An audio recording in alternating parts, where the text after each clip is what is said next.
Yesu Kristo atukuzwe, makuhani wa kifalme. Leo tulikuwa na ibada nzuri, ibada ya kupakwa, ibada ya kuoshwa miguu. Tunaona watu jinsi wanavyoosha miguu na kuhani pale ili waweze kumiliki vile vitu ambavyo wametakiwa kuvimiliki. Tunaona kuhani pale anaosha watu miguu ili watu waweze kumiliki. Nataka niweze kuongea na dada moja, yeye ambaye tayari amekwisha kuoshwa miguu. Yesu Kristo atukuzwe, kuhani wa kifalme. Amina. Unaitwa nani, unatokea wapi? Naitwa Veronica Amosi, natokea Wazo. Veronica kutoka kule Wazo. Leo tulikuwa tuna ibada ya kuoshwa miguu. Umejisikiaje wewe kuoshwa miguu leo na kuhani?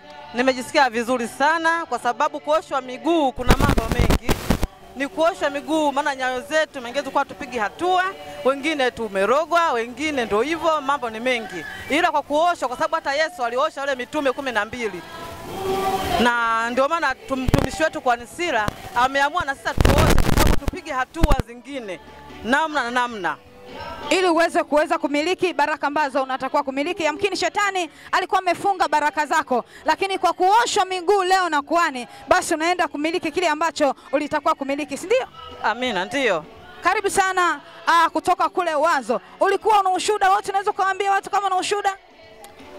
Mimi nashukuru na napenda kuwakaribisha wote wenye matatizo, shida mbalimbali. Waje, Mungu ni mmoja tu, hakuna miungu wawili.